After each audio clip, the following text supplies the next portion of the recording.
Welcome to the Planning for Life podcast with certified financial planner professional Russell Jacobs and financial life advisor Carl Coolidge. Carl and Russell will share creative strategies and ideas for overcoming challenges in your personal and financial life. Inevitably, life happens, and we will empower you to reach your destination. Thanks for joining us. Now, on to the show. Hello and welcome to another Planning for Life podcast. Today, Carl and I are going to talk about a subject that is actually very talked about within our industry, which is longevity risk. Carl, let's start off by saying what longevity risk really is and why it's something that you get educated on regularly at conferences and that you do a lot of continuing education on. Well, I think that in my opinion or definition, if you will, of longevity risk, it is people are just living a lot longer than they once did. And so a lot of people are concerned about outliving their money, other issues that come with that, meaning medically, how are you handling the next generation? How do they deal with if they have to go into nursing homes, things along those lines. So longevity risk, I think a lot of people focus on the money side of it, which is a big part, but it can encompass all of those things. It can accompany accompany familial issues. I mean, it can accompany, the fact that you might want to physically do things, but you can't physically do them anymore because we're living so much longer. But it also changes the way that the financial plan is done. I remember when you and I first started working together, which, by the way, for everybody, it was a long time ago. And Yes, when we first started working together, I remember mortality tables when you used to look at life insurance specifically. They were talking like 95, and a really, really great policy was going to be 100, right? But now some of the policies are extrapolating out a lot farther, aren't they? Yes. I mean, most every one or company that we work with is showing age 121 now. Oh, I even noticed one that was 130 the other day, which is the first I've seen. Again, that may be a bit extreme, but that just shows you in the insurance world, and they are probably the most accurate when it comes to that because they have teams of actuaries that do the analysis of longevity and risk associated with it. And with that, I think that is very telling. And you're right on our financial plans. When we've done projections, we always run to age 90. And we've had that conversation internally that we may need to begin upping that to age 95 or age 100. But you have to find the balance because, of course, the longer you have someone living, the more resources and assets they're going to need. So it's a balance because we'll have some clients who come in and say, no way I'm making it past 80. And then you'll have others that say, yeah, I might make it till 100 because I have good genes in my family. So you've got to find that balance, but you are correct. The industry is definitely shifting. And when I saw 130 on a life insurance illustration, I was shocked because the 121 is even way out there. But you're right, it's definitely changed over the past few years. if those numbers are correct, which again, everybody who's listening, keep in mind, insurance companies pay actuaries a lot of money to do the math on this, and they're doing it mathematically based off these huge number pools. If you think about that, I mean, Carl, you could be retired twice as long as you work. Yes, yes. And that's why I think, one point I know we were going to talk about is people working longer. Mm-hmm. And I think that is part of it is, you'll see people who will retire from one career. And I'm not just speaking of governmental or school teachers or some of those professions where they can be done at age 50, age 55. But you will see some retiring at 60, 65, and then beginning a new career and planning to work till 75 or longer, again, assuming they have their health and mentally they're still in a good place. So I think that's a lot of what's going on also is just finding that balance with, okay, we want to continue to work because I don't know what I'm going to do in retirement. And unfortunately, a lot of people need to continue to work because they haven't saved enough, which Right. is one of the big issues, that also is out there. So it again is, I think, people want to continue to do that, but people also are having to do some of that because they know, hey, I'm going to live a bit longer and my money's not going to last, or I'm going to live a bit longer and I'm just bored out of my mind, so I need something to do. Well, let's talk about that's funny because they're bored out of their mind. Retirement has fundamentally changed. You know, when my grandfather retired from being a professor, he really didn't do a lot. You know, Right. and you know, a lot of people, and I know you and I have talked about this many times on the podcast, but people are like, "Oh, I'm going to fish, or I'm going to play golf, or you know, I'm going to do those. I'm going to garden." At some point, you can't do that anymore because you have to fill up your days with activities, and we know if you don't fill your day up with activities, you're actually going to live less or at least a shorter period of time. So, when you're walking a client through the financial planning process, how do you broach this subject specifically, especially about if they are going to work longer, if they're going to take a second career, and sometimes it's their third? How do you have that conversation, Carl? It's very difficult, Matt. It's one of those that, depending on where they are from an age standpoint, it becomes easier, of course, as they get older and they have a little more clarity as to what they want to do. But when we start talking about this with a client in their 40s or even in their 50s, it's a really tough conversation. But fortunately, with our planning and the way we can model, we can look at various scenarios. So, what I mean by that is, if somebody says, I want to retire at 65, but then I'm going to work from 65 to 70 doing something, quote unquote, I really enjoy doing, but I'm going to make a third of what I made before, then we can work with those numbers to see how that may impact their overall situation. Because at that point, are they going to have to pull money out of their retirement assets? Are they going to have to downsize their home? And the other wild card is always the health side, Yeah. because are they still in a healthy place physically and mentally?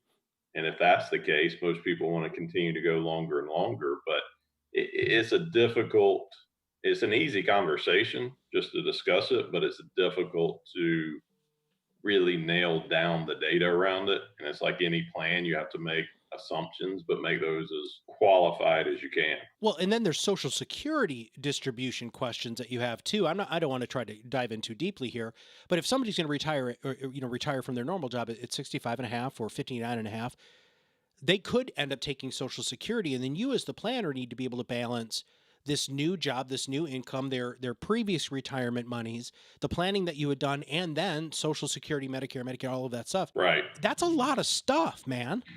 Yeah, you've got to plug it all in, and that's why it's really important to have detailed planning and not what I call these cookie cutter analysis that you can, Google and find the details on.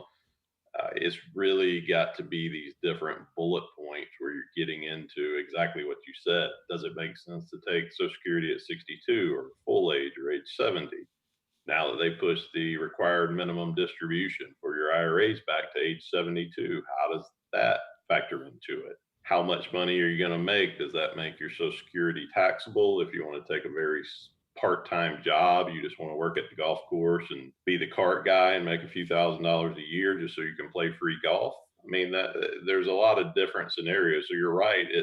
But to me, it's good because it brings out a good conversation about really what's important to them and what they're trying to accomplish. It's not just purely about the numbers. That's the end game. But in between, you're really trying to understand exactly what's going to make them happy, or at least what they believe is going to make them happy in retirement or semi-retirement, whatever you want to label it as. I know that individual investment advice is something that, you know, you are not providing on this show. But if you Google, you know, retirement withdrawal rates, you're going to see a very specific number, which is 4%. How do you, I mean, do you even have to make an adjustment to that overarching principle of the 4% withdrawal rate, which, by the way, has changed since you and I have been in this industry? You know, it's at one point it was 7. I remember it being 9. Now it's 4. You're talking about the cookie cutter approach. Is that part of that cookie cutter approach? It is. I think you have to really factor in what type of assets you have to really come to the number of what is a reasonable distribution number. Because qualified assets may, which I mean by that is IRAs, 401ks, things you've not paid tax on until you go to distribution, they may have a different impact than if you've got a Roth IRA or a Roth 401k, or there's just a lot of different factors. And I was on a Zoom, if you can imagine, during this time. And there's some discussion. And again, this was just the opinion of the person talking, educated opinion, but opinion that these moderate portfolios are going to be tough to sustain income long term because of where bonds and bond prices and yields and all of that is today. And his, again, information was you may have to look to increasing some of your equity exposure more so than you normally would in order to maintain that income stream you would like. And it may take that 4% rule up higher because dividends could drive more yield than say bonds could. So there's a lot of debate, and with the COVID virus going on, it is going some things, at least in the short term. And when I say that, maybe in the coming, 3 to 5 years, because there's going to be a lot of impact on bonds going forward, at least for these next few years. When you talk to all of these economists and portfolio managers, they feel pretty consistently strongly about that. Now, I know that you are not a tax professional, but it would really take a blind person to realize that the trillions and trillions of dollars that we are taking out right now during this time, this podcast is going to come out hopefully after some of this stuff is at least a little bit relieved, but we have taken huge money out and borrowed a lot of money. Taxes are probably, unless something very weird changes in our country, taxes are probably going to go up, and inflation is also going to happen. How in God's name can you figure that stuff out in your modeling programs, Carl? I mean, we've always had an inflation factor, even though we've been in this really level, no inflation, not quite de-inflation period. So we've always factored it in because with our models, we're always looking for the more conservative approach. Because as I tell everyone, if you have more money than we discussed, you're likely not going to be upset about it. But if it's the opposite, that's not going to be a good situation. So if we can add more conservative tilts to your plan, that's, I think, how you deal with it in the most efficient manner.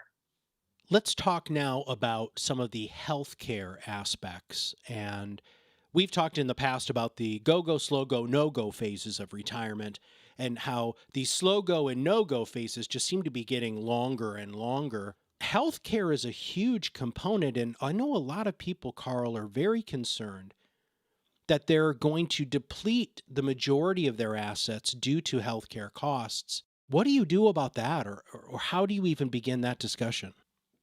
Well, I think, again, through your plan, you've got to look and say, can my assets provide me with the retirement income that I want for the longevity that I've chosen?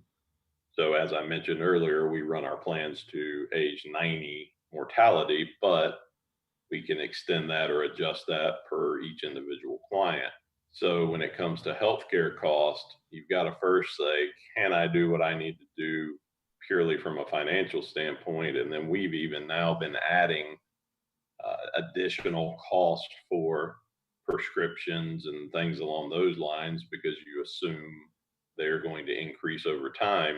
We've also always look at a long-term care scenario because a lot of people think that's simply focused on going into a nursing home or an assisted living facility. But there's a lot of wrinkles to long-term care. And when that can be plugged in, that can usually make sense, but it just has to be a cost benefit analysis. So it's, again, I keep saying it's difficult and it's tricky, but it's just really digging through the details and the minutia to try to figure out as many of those assumptions as you can. Because if you can uncover all of those assumptions or look at hopefully most all of the angles, then you're going to be much better prepared when you get to that point in your life and have to deal with the situation. So there's no quick and easy answer, but I think the more ways you can attack it or dig into it, you're going to have a better probability of succeeding. Risk is another big concern because the longer that you are invested, the more risk exposure I'm assuming you have. First off, is that a fair statement? Again, I would say it depends on what do you need your assets to do for you long term. And what I mean by that is everyone likes to make a good return, right? You Sure. want to see your money go up. You want to see that. It's great, but people typically hate to see their money go down more than they like to see it go up.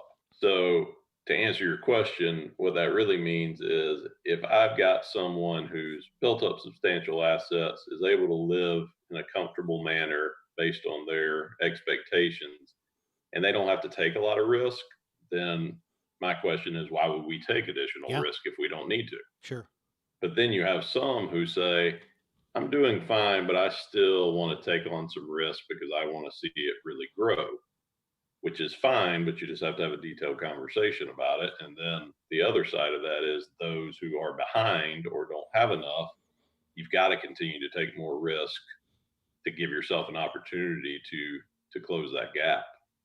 Through your planning process, are there different vehicles that can provide less risk from a volatility standpoint and a risk standpoint? You don't have to say specifically what those are because I don't want to get you in trouble with, the powers that be. But I'm assuming that there are lots of investment vehicles, and if you could just kind of confirm or deny that, and then talk about how you make those decisions during the investment planning process, because you also have your clients go through a risk profile. So, you mind if we start with the risk profile and talk about maybe some of the other ways that you guys are able to help people manage that risk? Well, we're trying to determine, as you say, what is the risk level. And so we have different tools, and not only that, but we go through a lot of questions just personally with them on what they're trying to accomplish because we've said it, I've probably said it on here before, but everyone's definition of risk is very different. If I said to a real estate investor who has $10 million of property, renters, etc., we've spoken to them before and they say, oh, I'm very, very risk averse. Well, if I put a lot of other people in that situation, they would be freaking out to that amount of risk. And so risk is always relative. So you're right. It's the key is to dig into that risk initially and really determine what is appropriate based on all the information they're providing us. And keep in mind that can be a moving target too, because risk at 45 or 50 is typically different than it is at 60 or 65. Or if you have circumstances that change in your life, or if you have job changes or life changes or whatever it may be, that all makes an impact with your risk level. So spending time to really determine what the risk level is important. And then we're building out that risk tolerance in the form of a equity versus bond exposure. And that's what we're trying to find that we feel is going to give them the best opportunity to achieve their goals within their given risk tolerance.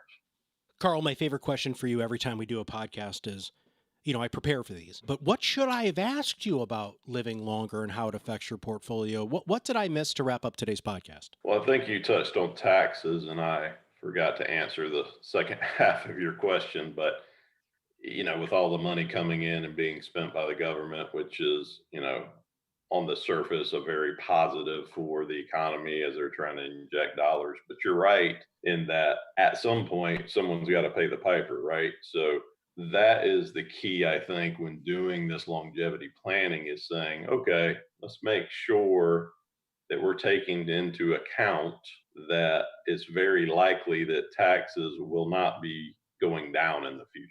And I'm not going to predict if they will go up or down, but I'm just saying, I think, as you said, you don't have to be very bright to understand what's going on and what likely will happen in the future. So when you're doing your long term planning or looking at that longevity planning, I think it's key that you at least have that as part of your thought process to say, okay, I'm going to have X dollars, I can spend X, but maybe I need to tweak the taxes up a little or just factor that in a little more than you normally would to see, again, a more conservative look at your plan. Because if it's better than you predicted, that's never a problem. It's always a problem if it goes the other way.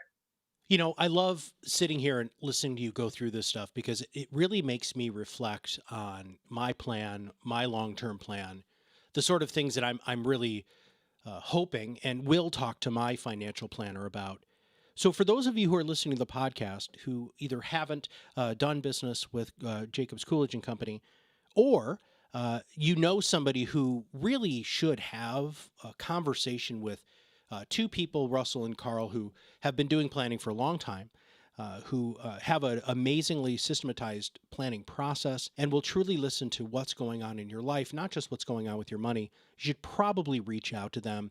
Their website is jacobsandcoolidge.com, and make sure that you reach out. And they've got some great resources on their website. But Carl, thank you very much for your thought leadership today. We really appreciate it. Absolutely. Always happy to be here, Matt.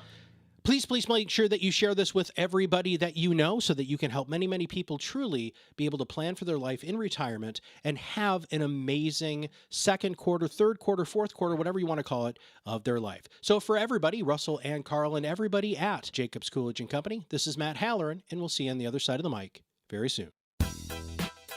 The content is developed from sources believed to be providing accurate information. The information in this material is not intended as tax or legal advice. Please consult legal or tax professionals for specific information regarding your individual situation.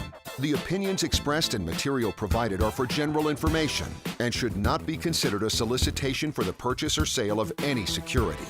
Russell C. Jacobs III, Carl B. Coolidge, James Jacobs, and William Schwartz are registered representatives of and offer securities, investment advisory, and financial planning services through MML Investor Services, LLC, member SIPC, Supervisory Office, Jacksonville, Florida. Jacobs Coolidge and Company, LLC is not a subsidiary or affiliate of MML Investor Services, LLC, or its affiliated companies.